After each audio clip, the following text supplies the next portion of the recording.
एक शाम प्राची टीवी पर सीरियल देख रही होती है। तभी उसकी सास वहां आती है।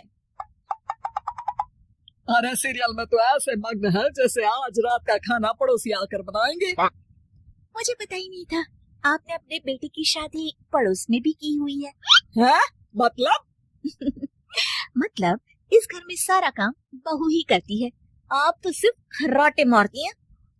अच्छा जी, फिलहाल तो तुम आराम फरमा रही हो, चलो जाओ, ये मेरे टीवी देखने का समय है। हाँ, इसीलिए मुझे भगाया जा रहा है। सॉरी, अब तो बिल्कुल नहीं जाऊंगी।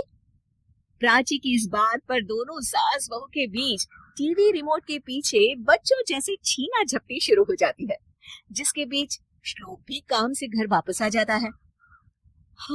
आज मेरी चूहे बिल्ली की जोड़ी किस बात पर झगड़ रही है? और तेरी बीवी मुझे टीवी नहीं देखने दे रही। अरे तुम्हारी मम्मी मुझे खाना बनाने के लिए फोर्स कर रही है।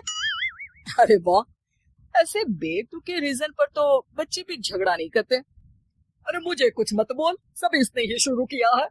हाँ, जिसे आपने बहुत दूध की धुली है ना। अरे बस, दोनों चुप। प्राची जाओ, खाने की तैयारी करो। और माँ तो छोड़ो, तुम्हें क्या बोलूं, शांति से अपना सीरियल देखो, मुझे दोबारा लड़ने की आवाज सुनाई नहीं देनी चाहिए। ऐसा बोलकर श्लोक वहां से चला जाता है, जिसके पीछे पीछे प्राची भी कुछ न कुछ बड़बड़ाते हुए रसोई में चली जाती है। हाँ, सासू जी को तो कुछ बोलेंगे ही नहीं, बस मुझ पर ही हुक्म चलता है, खाना बनाओ, जैसे मैं इनके घर में खाना बनाने के लिए आई हूँ। इसी तरह शाम बीतती है और रात को श्लोक और प्राची की सास खाना खाकर सोने चले जाते हैं, लेकिन प्राची गुस्से में कुछ खाए बिना काम में ही लगी रहती है। इस घर में किसी को घंटा फिक्र नहीं पड़ता, मैं खाऊं या भूखी रहूं। प्राची कुछ देर के लिए रसोई से बाहर जाती है और जैसे ही वापस आती है तो वहां दूध का भरा ग्लास देखकर हैरान रह जाती है। फिक्र पूरी है, बस दिखाना नहीं है। प्राची दूध पीकर सोने चली जाती है और अगली सुबह एक बार फिर सास बहू का कार्टून नेटवर्क स्टार्ट हो जाता है। ये तुमने ही किया है। अरे अजीब जबरदस्ती है, मैं बोल रही हूँ मैंने कुछ नहीं किया। दोनों ने मिलकर पूरे घर को पागल खाना बनाया हुआ है। यहाँ कोई नॉर्मल इंसान तो रह ही नहीं सकता, इसीलिए अब पड़ोसी क्या रिश्तेदार भी घर आने से कतराते हैं। और सुन बेटे, तू भी चंगा, तेरी माँ भी चंगी, तेरी बीवी भी चंगी, रिश्तेदार।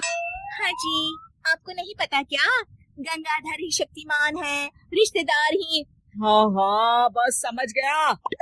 कभी जानवरों जैसे लड़ेंगी तो कभी जुगलबंदी करेंगी। भाई मैं आप दोनों के बीच में नहीं फंसना चाहता। सास बहू की इस मनमौजी जोड़ी से परेशान होकर श्लोक अपना सिर खुजलाता वहां से चला जाता है। चलो अब मैं भी कीर्तन में जा रही हूँ। इस पर जैसे ही सास कमरे में अपना पर्स लेने जाती है तो वहां नाश्ते की प्लेट रखी देख मुस्कुराने लगती है और नाश्ता करके घर से बाहर निकलते हुए कुछ पैसे टेबल पर रख जाती है, जिसके कुछ देर बाद सिलेंडर वाला घर आता है। ओ मोरी मैया, मैं सिलेंडर के बारे में तो बिल्कुल भूल ही गई थी। घर खर्च के सारे पैसे भी मम्मी के पास है और श्लोक से बोला तो उल्टा 4 बात सुनाएंगे। प्राची ये सोच ही रही होती है कि अचानक उसका चेहरा चमक उठता है और वो घर में आकर इधर उधर देखने लगती है। तभी उसकी नजर टेबल पर रखे पैसों पर पड़ती है, जिन्हें वो सिलेंडर वाले को दे देती है। ये सब श्लोक देख लेता है। अच्छा बेटे, इतना बड़ा घोटाला, सबके सामने मैं तेरी दुश्मन और पीठ पीछे तेरी मेरी यारी। इस पर श्लोक एक प्लान बनाता है और शाम को सब एक साथ बैठे होने पर बोलने लगता है।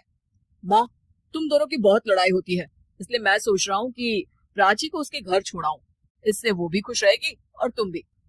अचानक श्लोक की ये बात सुनकर सास बहू शौक से उसकी तरफ देखती है। अरे ऐसे कैसे घर छोड़ाओगे, मुझे कहीं नहीं जाना। अरे तुमने बोला नहीं पर मैंने सुन लिया, तुम्हें मम्मी के साथ रहना अच्छा नहीं लगता, मुझे पता है। अरे वो अरे, जब बहू खुद कुछ काम बोले तो वो तुझे सुनता नहीं, और अब जो इसने बोला ही नहीं वो तू समझ गया। जब उसे नहीं जाना तो फिर जबरदस्ती क्यों कर रहा है? अच्छा, फिर आपको मौसी के घर छोड़ाता हूँ। बस अब आप दोनों एक घर में एक छत के नीचे नहीं रह सकती। मैं इस टॉम एंड जेरी की जोड़ी को और नहीं झेल सकता। हैं? ऐसे कैसे नहीं रह सकते? तुम्हें इतनी दिक्कत है तो तुम्हारा बोरिया बिस्तर पैक कर देती हूँ, लेकिन मम्मी जी कहीं नहीं जाएंगी। बिल्कुल यही सुनना था मुझे। अगर दोनों में इतना ही प्यार है फिर हर वक्त ये लड़ाई का नाटक क्यों करती हो? देखा मैंने कैसे माँ किचन में दूध रखती है और तुम उनके लिए कमरे में नाश्ता रखती हो, और कैसे वो पहले ही तुम्हारी दिक्कत समझकर घर में पैसे रखकर बाहर जाती है। अरे भाई, इतना ड्रामा तो डेली सोप में भी नहीं होता जितना तुम दोनों ने इस घर में फैलाया हुआ है। तू हमें टॉम एंड जेरी बोलता है ना, तो याद कर वो दोनों भी एक दूसरे को बाहर वालों की बुरी नजर से बचाने के लिए हमेशा सबके सामने लड़ते थे, लेकिन अकेले में दिक्कत के समय मदद भी तो करते थे। बस हमारा रिश्ता भी कुछ ऐसा ही है। और वैसे भी अगर सास बहू में तू मैं नहीं होती तो दुनिया वालों को कहानियां कैसे मिलेंगी?